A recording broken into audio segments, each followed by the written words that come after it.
কালকে আনাসের যে রায়টা আমরা পেয়েছি এটা কখনোই আশা করতে পারি না। আমাদের সন্তানদের যেভাবে নির্মমভাবে খুন করা হয়েছে এর বিচারের রায় কখনো 3 বছর হতে পারে না। এই রায় কখনো এত লঘু সময় হতে পারে না, এটা আমরা আশা করতে পারি না। যারা প্রকাশিত খুনি তাদের যদি মাত্র 3 বছর হয় তাহলে আমরা বাবা মারা সেই সময় একটা শহীদ সন্তান 4 থেকে 5 জনকে জান্নাতে নিবে। আমার সন্তান আমাকে নিলে আমি জান্নাতে আমার সন্তানকে কি জবাব দিব? কুকুরের বাচ্চাকে হত্যা করার জন্য যদি জেল হতে পারে তাহলে একটা মানুষের সন্তানকে হত্যা করার রায় কি মাত্র 3 বছর? যদি এটাই হয়ে থাকে তাহলে কি আমরা সেই কুকুরের থেকেও কি অদম না?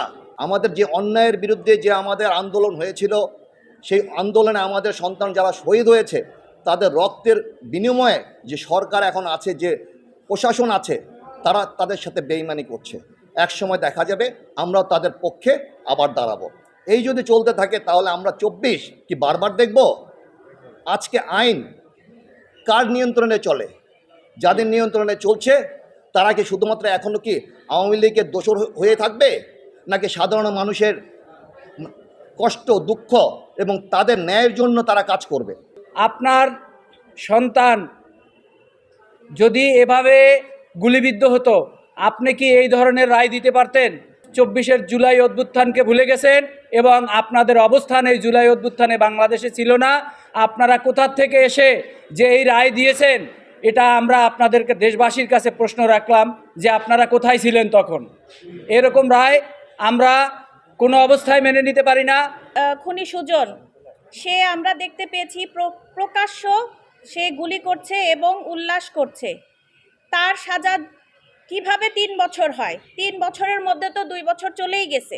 আজকে দেখেন এই সুজনের কারণে যারা যারা এই হত্যাকাণ্ডের সাথে জড়িত ছিল না, যেসব পুলিশরা, তাদেরকেও আমরা বিতর্কিত করতেছি। তাদের প্রতিও আমরা কোনো আশ্বাস তাদেরকে আমরা পছন্দই, এখন পুলিশ দেখলেই আমাদের বিরক্ত লাগে, তাদেরকে আমার দেখতে ইচ্ছা করে না। তো আজকে আমি যেটা বলতে চাই যে এই সুজনের কারণে আজকে আমাদের যারা ভালো পুলিশ, যারা আমাদের সহযোগিতা করছে, যারা আমার পাশে দাঁড়াচ্ছে, তাদেরকেও আমাদের বিতর্কিত করতে হচ্ছে। এই জাজমেন্টটা আমাদের কাছে লিগ্যালি সাউন্ড না।